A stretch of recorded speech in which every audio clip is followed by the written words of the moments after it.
I didn't know the moment my life ended had already begun until I heard him say, "Take her." The words didn't feel real at first, like they belonged to someone else's nightmare, not mine. And yet every person in that room went still, as if the air itself had been claimed by him. I was standing in the corner of our small apartment, barefoot on cold tile, clutching a grocery bag that held exactly $12 worth of food, when his voice cut through everything, low and controlled. The kind of voice that didn't need to be loud to be obeyed. And I remember thinking this had to be a mistake because men like him didn't belong in places like this. Not in buildings where the elevator barely worked and the hallway lights flickered every other second. 24 hours earlier, my biggest problem had been whether I could stretch my paycheck until next Friday, whether I could keep the electricity on for another week, whether my dad would finally show up sober for once. And I had believed, stupidly, that I still had control over something, anything.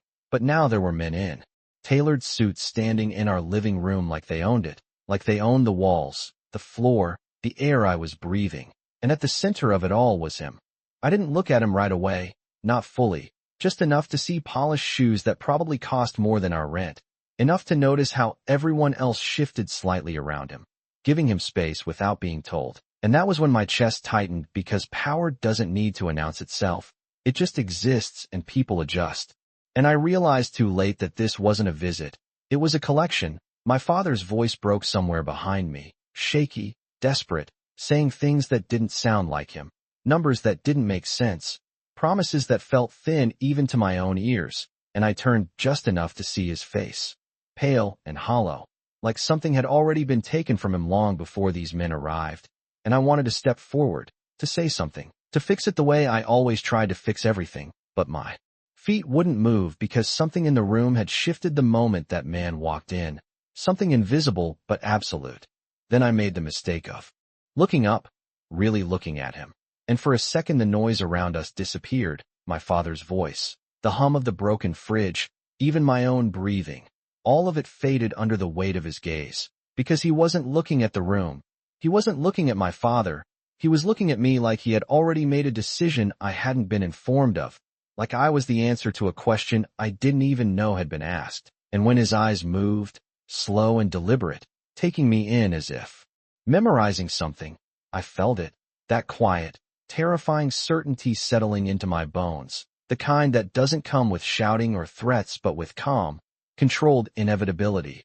And that's when he spoke again, just 2 words, but they landed heavier than anything I'd ever heard, because in that moment, without touching me, without asking, without even raising his voice, he rewrote everything I thought my life was going to be. My father collapsed into the nearest chair like his bones had forgotten how to hold him together, his hands shaking so badly the glass he had been holding tipped over and rolled across the floor. But no one moved to pick it up. No one moved at all except the man who had just changed everything. And even he did not rush, did not raise his voice. He simply stood there with that same quiet control, as if time itself slowed to match his pace. "Please," my father said, his voice cracking in a way I had never heard before, not even on the worst nights. "You cannot take her. She has nothing to do with this." And for a second, just 1 second, I thought maybe that mattered. Maybe there was a line even someone like him would not cross. But the man's expression did not change, not even slightly. And that was when I understood that this was not about fairness. It was about decisions that had already been made long before I walked into that room. I felt my grip tighten around the plastic grocery bag until it crinkled loudly in the silence, the sound embarrassingly small compared to everything else happening. And I realized I was still holding it like it meant something, like it could anchor me to the version of my life that had existed just minutes ago. But that version was already slipping away. "Look at me," he said. And I did not even realize he was speaking to me until the room seemed to narrow around the sound of his voice, until every instinct in my body responded before my mind could catch up, and I lifted my eyes again, slower this time, more carefully, as if that could protect me from whatever came next, but it did not, because his attention felt heavier now, more focused, like I had stepped into the center of something I could not step out of. "What is your name?" he asked, and the question should have been simple, harmless even, but it did not feel that way. It felt like being measured, like the answer mattered more than it should, and for a second I considered not answering, considered staying silent just to prove that I still had some control, but my voice betrayed me anyway, soft and unsteady. "Emily," I said, and something shifted in his eyes. Not recognition exactly, but not indifference either, something in between that made my stomach tighten. "Emily," he repeated, as if testing the sound of it, as if committing it to memory, and then he glanced briefly at one of the men beside him, a small movement that somehow carried more authority than anything else in the room, because the man immediately stepped forward, not toward my father, not toward the door, but toward me. I took a step back without thinking, my heel catching against the uneven tile, and for a moment I thought I might fall. This was how it would happen, messy and humiliating and completely out of my control. But before I could lose my balance, the man stopped, not touching me, not forcing anything, just standing close enough to make it clear that distance no longer belonged to me. "You do not need to be afraid," the man in front of me said, and that was almost worse, because fear was the only honest thing left in the room, and pretending otherwise felt like a lie I could not afford to believe. My father tried. Again, his voice louder now, more desperate. "I will find the money. Give me time." But the words sounded hollow even to me, like echoes of promises that had already failed too many times, and the man in the suit finally turned his attention back to him, just for a moment, just long enough to make it clear that the conversation was over. "Time was the one thing you were given," he said calmly, and there was no anger in his tone, no raised volume, just a simple statement that carried finality, and then his gaze returned to me, steady and unyielding. "You will come with us," he added, not as a threat, not even as a command, but as something inevitable, like gravity, like the rain outside that had started again, without anyone noticing, and I stood there frozen, the grocery bag slipping from my fingers and landing softly at my feet, as I realized that nothing in my life had prepared me for the moment when someone else decided where I belonged, and for the first time, I understood that leaving was not an option that existed anymore. The hallway outside our apartment felt longer than it had ever been, like the distance between the door and the elevator had stretched into something unreal, and I could hear my own footsteps echoing in a rhythm that did not belong to me. Too steady, too controlled, because I was not the one setting the pace anymore. The man walking beside me did not touch me, did not rush me, but his presence was enough to guide every step, a quiet reminder that choice had already been removed from the equation. And when we passed the flickering light near the stairwell, I caught a glimpse of my reflection in the cracked mirror mounted on the wall, and for a second I did not recognize the girl staring back, her shoulders tense, her expression caught somewhere between disbelief and something colder, something sharper, like the beginning of understanding. Behind us, I could still hear my father's voice, muffled now by distance and closed doors, still calling my name, still trying to hold on to something that had already slipped through his fingers, and I almost turned back, almost broke whatever invisible line had been drawn, but the man beside me stopped just long enough to let silence settle between us before speaking. "He will be fine," he said, and I did not know if that was meant to comfort me or simply to close the door on what I was leaving behind, because either way, it worked, not by easing anything, but by making it clear that there was nothing left for me to return to. The elevator doors opened with a slow mechanical groan, and inside, the lighting was too bright, too clean compared to the dim hallway, and I stepped in without being told, my hands empty now, the grocery bag gone, the small, ordinary proof of my life reduced to something already forgotten, and as the door slid shut, sealing me inside that narrow space with men who moved like shadows in expensive suits, I felt the shift again, that quiet, irreversible transition from one world into another. No one spoke during the descent, the hum of the elevator filling the silence, and I found myself focusing on small details just to keep my thoughts from spiraling. The faint scent of cologne, the soft creak of polished shoes against the floor, the way no one checked their phones or looked impatient, as if time itself adjusted around them instead of the other way around. And that was when it hit me, not all at once, but in slow, deliberate waves, that these were not men who reacted, they were men who decided, and everything else followed.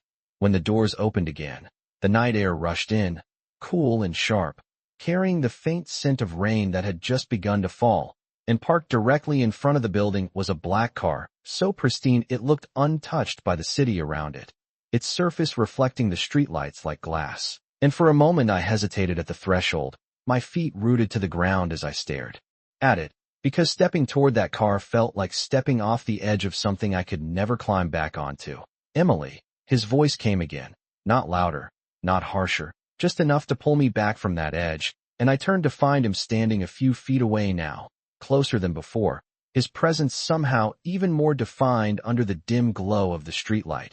And for the first time, I noticed the details I had missed earlier, the way his coat fit perfectly against his shoulders, the way his posture remained effortless and controlled, the way his eyes held mine without wavering, not forcing, not demanding, just waiting, as if he already knew the outcome. "You are not being taken," he said, and the words should have reassured me, should have softened the sharp edges of everything that had just happened.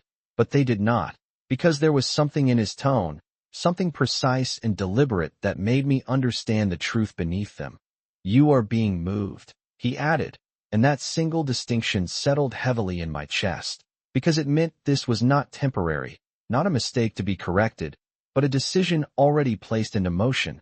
I swallowed, my throat dry despite the cool air, and for the first time since this began, I found my voice again, fragile but present. "And if I do not want to go?" I asked, the question barely louder than the rain beginning to tap against the pavement, and for a moment, just a moment, something unreadable flickered in his expression, not irritation, not surprise, but something that felt almost like consideration, as if he respected the question even if the answer had never been in doubt. And when he spoke, it was softer than before, but no less certain. "That would change nothing," he said, and there it was, not cruelty, not anger, just truth, clean and unyielding, and I stood there in the rain, feeling the weight of it settle into place, understanding finally that this was the moment where resistance stopped being about escape and started being about who I chose to be inside a world I could not leave. And after a long second that felt like an entire lifetime, I took one step forward, then another, until I reached the car, my reflection staring back at me. From its dark surface, unfamiliar but steady. And as the door opened and I paused on the threshold, I realized that whatever came next was not something I could stop, only something I would have to face. And that thought, more than anything else, was what made me finally step inside. The door closed with a soft, almost polite click that sounded nothing like the weight it carried. And for a moment I just sat there, hands folded in my lap, staring at them as if they still belonged to the girl who had been standing in that apartment less than 10 minutes ago. But they did not feel the same anymore. They felt still, controlled, like the rest of the world inside this car. And when the engine started, it was so quiet I barely noticed, just a low hum that blended into the rhythm of the rain tapping steadily against the windows, turning the outside world into streaks of light and shadow that blurred past too quickly to recognize. No one spoke, not the driver, not the man seated across from me, and not him.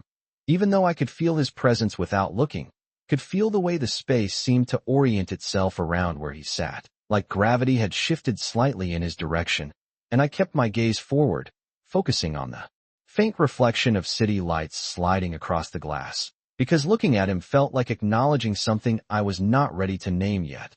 The car moved smoothly through the streets, past familiar corners that no longer felt familiar, past the diner where I had worked double shifts, past the convenience store where I bought cheap coffee at 2 in the morning, each place slipping away behind us without pause, without hesitation, as if the life I had built there could be erased simply by distance. And I wondered, briefly, if anyone would notice I was gone tomorrow, if the world I left behind would continue exactly the same, unchanged and indifferent. And that thought settled somewhere deep in my chest, heavier than fear, heavier than confusion, something quieter but more permanent. "You are thinking too far ahead."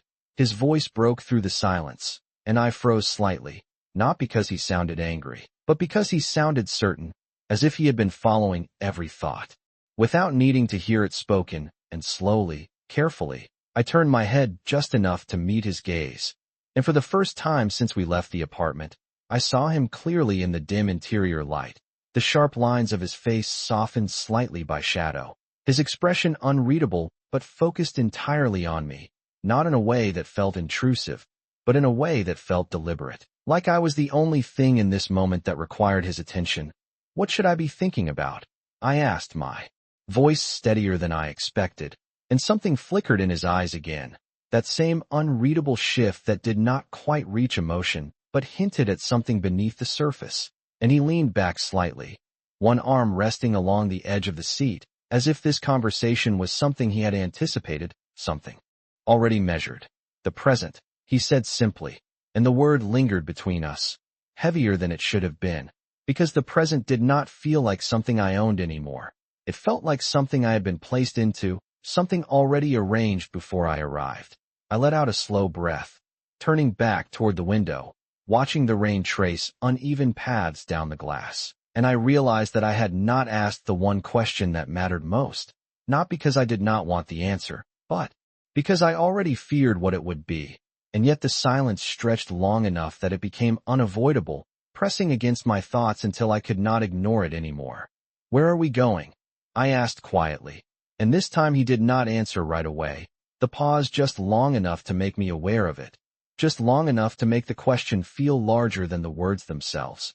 And when he finally spoke, his voice was calm, measured, but carrying that same finality I had come to recognize. "Somewhere you will not have to worry about surviving," he said, and I almost laughed at that, not because it was funny, but because it missed something essential, something he did not seem to understand, or maybe chose not to, because surviving had never been the only thing I cared about.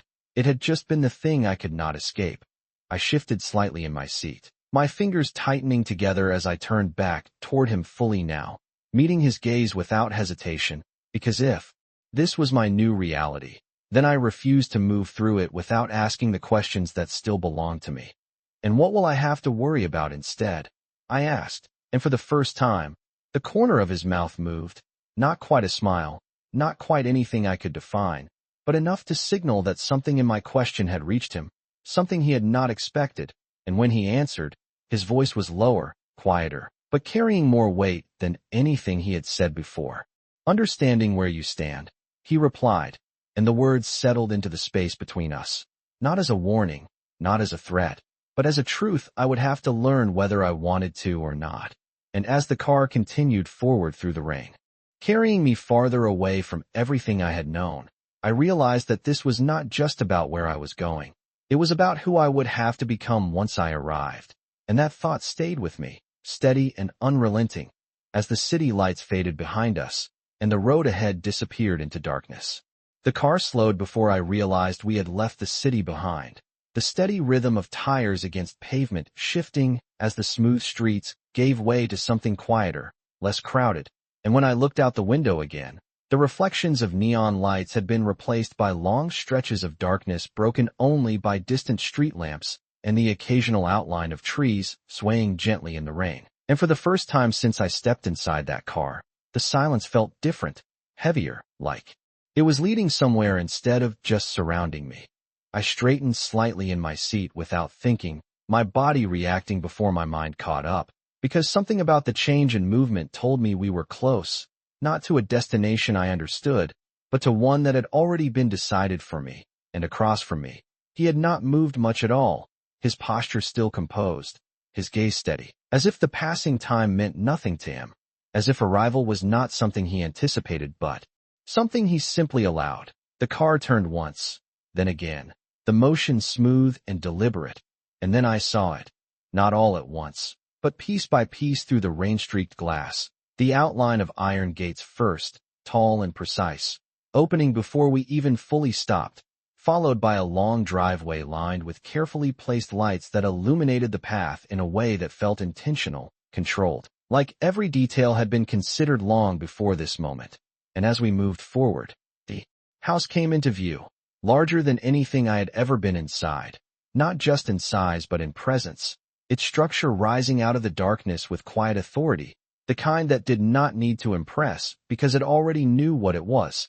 The car came to a stop beneath a covered entrance, the rain now a soft background against the roof above us, and for a second, no one moved, the engine still running, the air inside the car unchanged, as if even this Moment required permission before it could continue, and then the door beside me opened, not abruptly, not forcefully, just a simple, smooth motion that broke the stillness.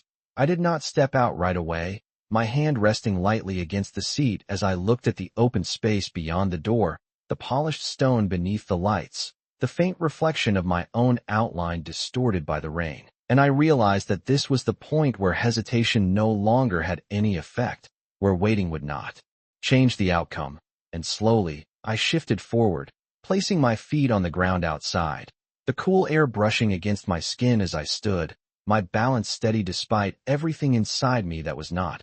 He stepped out after me, not in a hurry, not lagging behind, simply matching the moment as if it unfolded according to his timing, and when I turned slightly, I saw him more clearly now under the entrance lights, the details sharper, the lines of his expression more defined, and yet still impossible to fully read, as if whatever existed beneath the surface was something he revealed only when he chose to.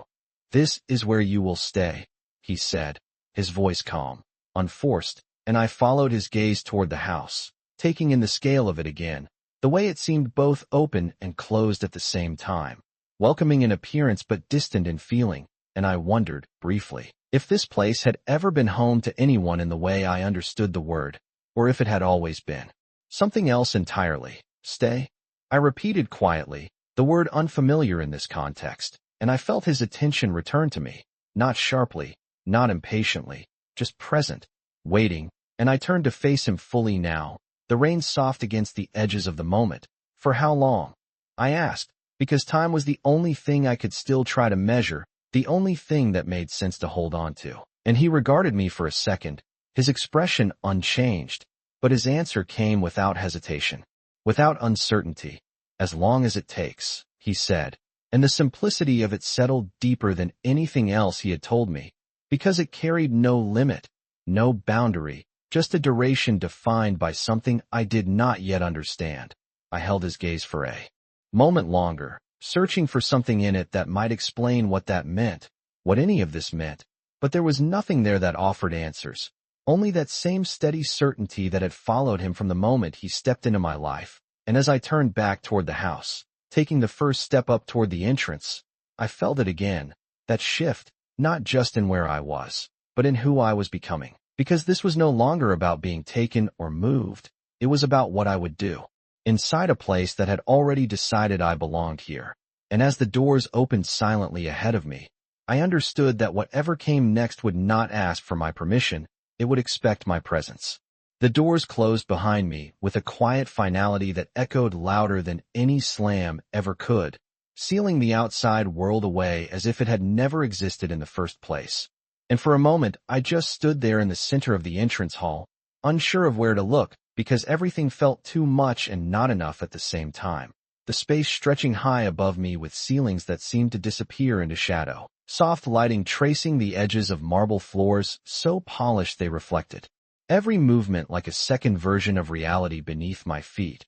And yet despite the size, despite the quiet luxury that surrounded me, there was something controlled about it, something measured, like nothing here was left to chance. Footsteps moved somewhere in the distance, subtle and precise, and I realized I was not alone even if I could not immediately see anyone. And that realization settled into my chest with a strange kind of clarity, because it meant this place was not empty, it was watched, always, in ways I could not fully understand yet. "You will be taken to your room." His voice came from behind me, steady as ever, and I turned slightly, just enough to see him without fully facing him, because something about standing directly in front of him still felt like stepping too far into something I was not ready to accept, and I nodded once, not because I agreed, but because the motion felt like the only response I had left that still belonged to me. A woman appeared then, her presence quiet but deliberate, dressed simply but with the same composed precision as everything else in this house, and she gave me a small, respectful nod before gesturing for me to follow, and I hesitated for half a second, just long enough to glance back at him, searching for something in his expression, some indication of what this meant beyond the obvious. But he did not move, did not speak again, he simply watched, as if this was a step he had already accounted for, and I understood that whatever answers I was looking for were not going to come easily, Not here. Not yet. I followed the woman through a series of hallways that seemed to stretch endlessly, each turn revealing another space more refined than the last. But none of it felt overwhelming in the way I expected. None of it felt designed to impress. It felt designed to function, to exist exactly as it was meant to. And that realization unsettled me more than anything else, because it meant this place was not for show. It was for something real, something I was now a part of whether I understood it or not. We stopped in front of a door near the far end of a quiet corridor, and the woman opened it without hesitation, stepping aside to let me enter first. And when I did, I paused again, not because I was afraid, but because I did not know how to react to what I saw. The room was large, larger than our entire apartment, but it did not feel excessive. It felt calm, ordered, a bed positioned neatly against one wall, soft lighting casting a warm glow across clean surfaces, a window stretching wide enough to reveal the rain still falling outside, each drop tracing slow paths down the glass like time itself had slowed just enough for me to notice. "If you need anything, you may ask," the woman said gently, her voice carrying a tone that was neither distant nor overly familiar, simply present, and I turned toward her, nodding again, though the words did not fully reach me. Because what did I need now? What did any of this mean in a place where nothing had been chosen by me? She left quietly, the door closing behind her with that same soft precision, and I was alone again, truly alone this time, the silence settling around me in a way that felt different from before, less oppressive, more expectant, like it was waiting to see what I would do next. I took a few steps into the room, my shoes barely making a sound against the floor, and I stopped near the window, my reflection faint in the glass, blurred by the rain outside.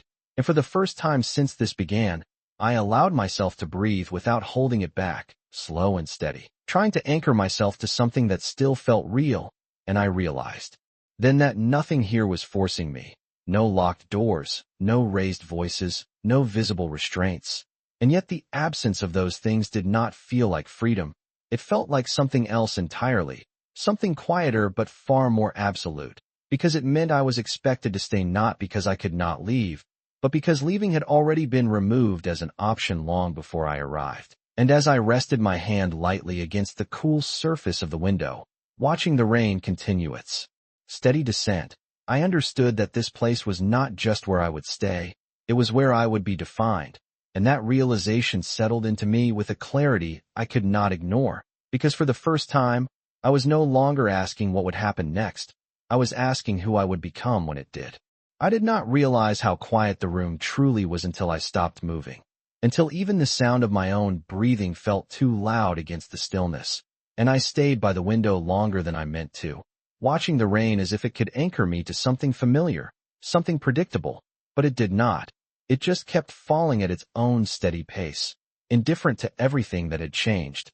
Eventually, I turned away, my reflection fading from the glass as I stepped further into the room, taking in details I had not fully noticed before. The way everything had its place, nothing out of line, nothing accidental, as if even disorder was not allowed to exist here.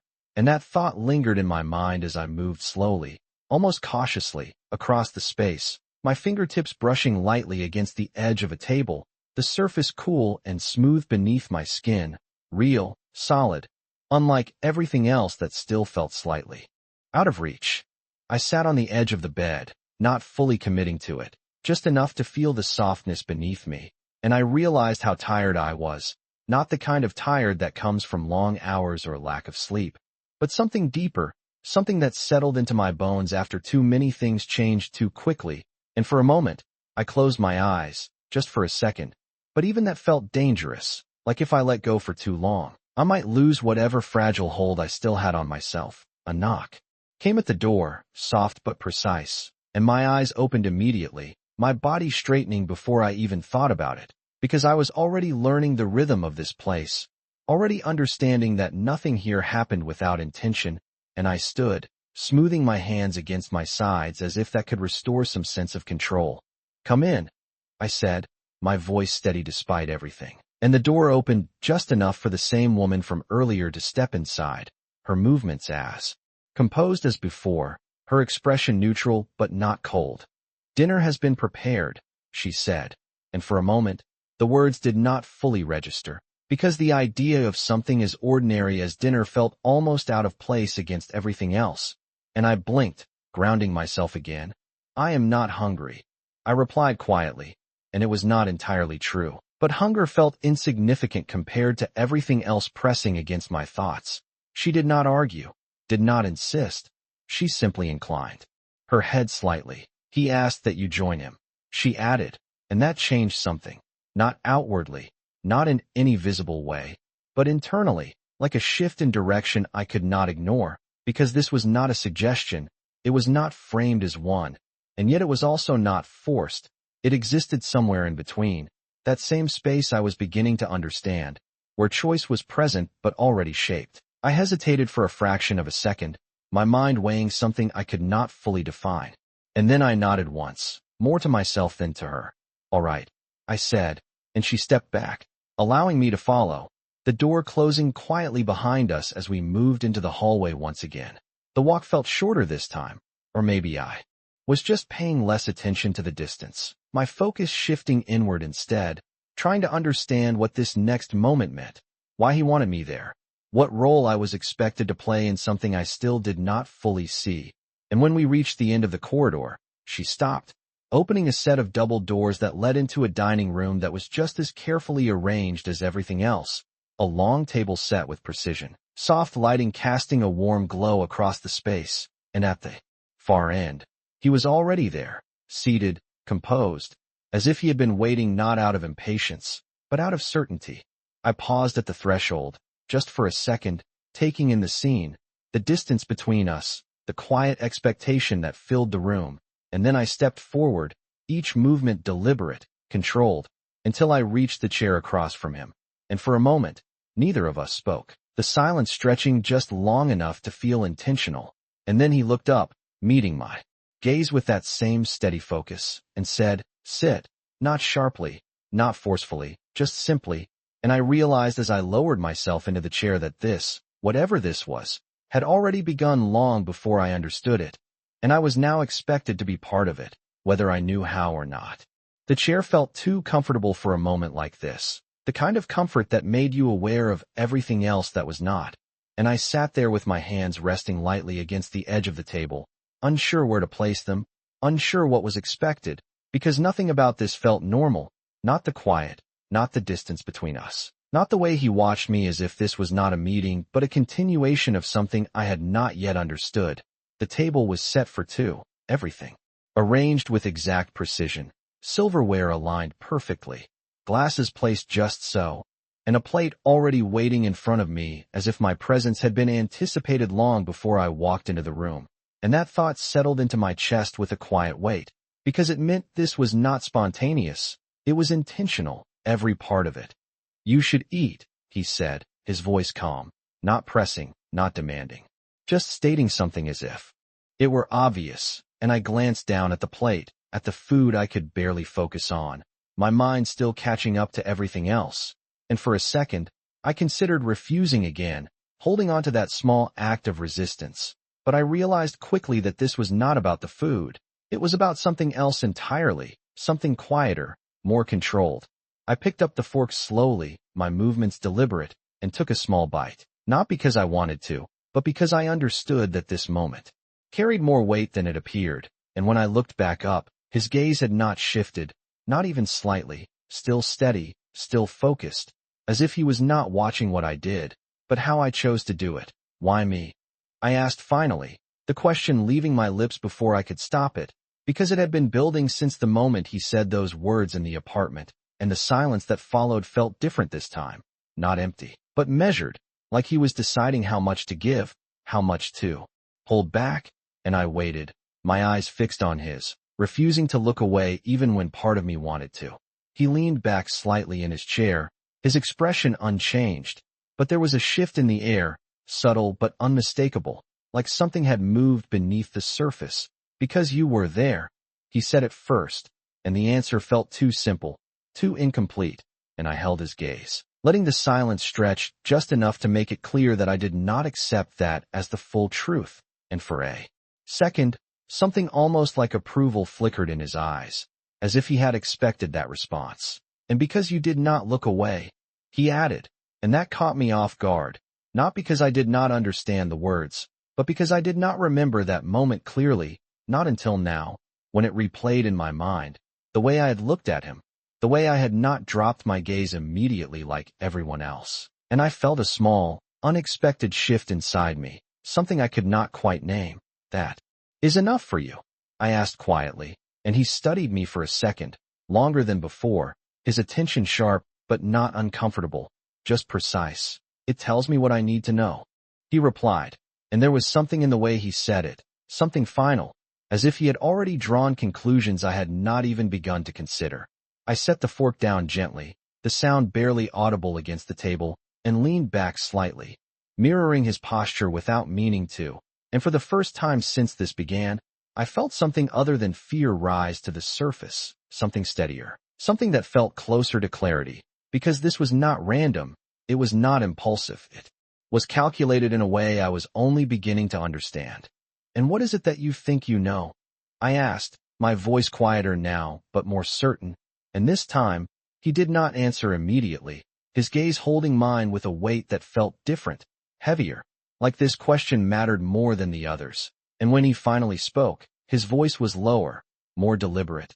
That you will not break, he said, and the words settled into the space between us with a quiet intensity, not as a challenge, not as a warning, but as a statement of belief that I had not asked for, and I felt my breath catch slightly, not from fear this time, but from the realization that whatever he had decided about me, it was not something he intended to change, and as the silence returned, deeper than before, I understood that this dinner was not about food, it was about something else entirely, something that had already begun the moment he chose me, and now, sitting across from him, I was finally starting to see it take shape. The silence after his words did not feel empty. It felt filled with something unspoken, something that settled between us like a quiet understanding I had not agreed to but could not ignore, and I sat there, still, my hands resting lightly against the table as his statement echoed in my mind, not as something dramatic, not as a challenge, but as something far more unsettling, because it sounded like certainty, like he had already seen something in me that I had not yet seen in myself. I exhaled.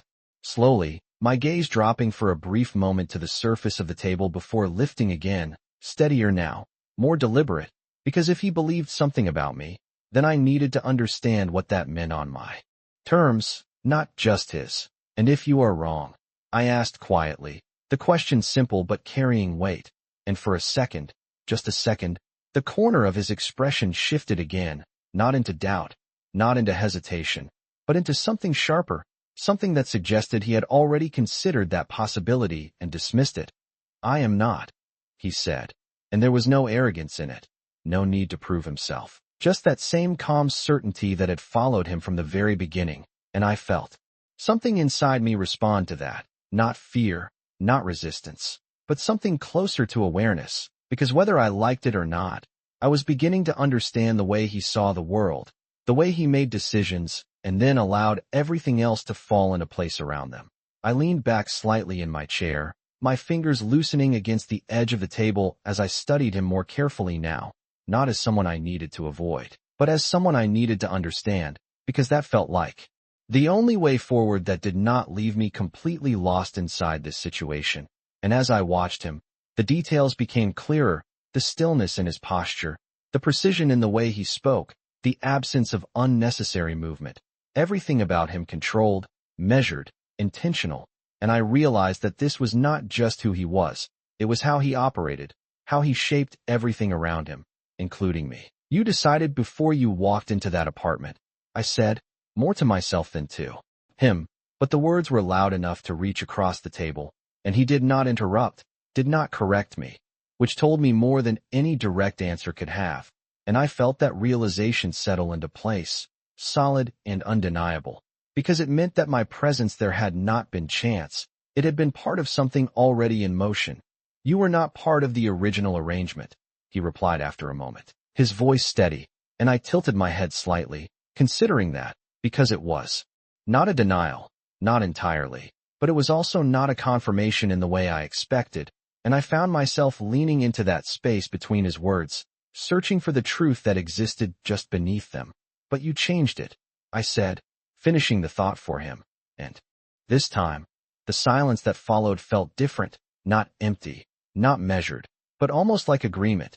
And that was when I understood something else, something that shifted the ground beneath everything I thought I knew. Because if he had changed the arrangement, if he had chosen me deliberately, then this was not about debt anymore, not entirely. It was about something else, something I had not yet defined.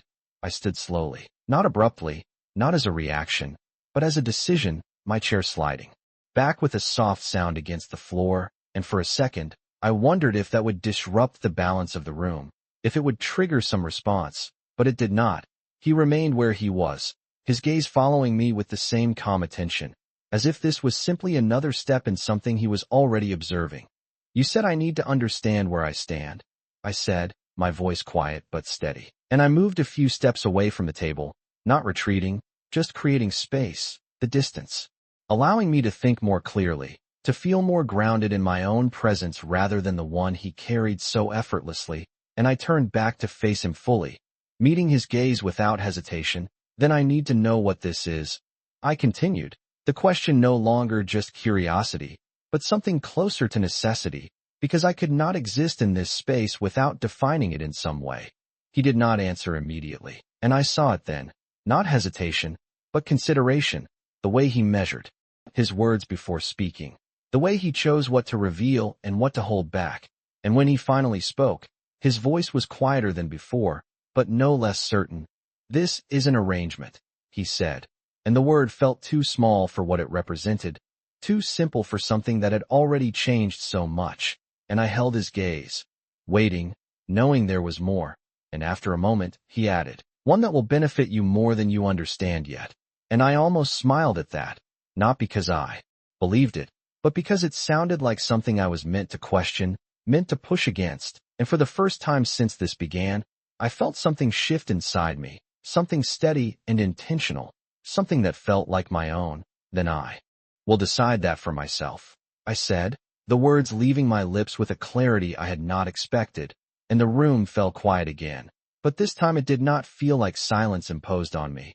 It felt like space I had claimed, even if only slightly. And as I stood there, facing him across that distance, I realized that this was where everything changed, not in the moment he chose me, but in the moment I chose how to stand inside that choice. And that realization stayed with me, steady and unshaken, as his gaze held mine, not opposing, not overpowering, but acknowledging something new that had just begun.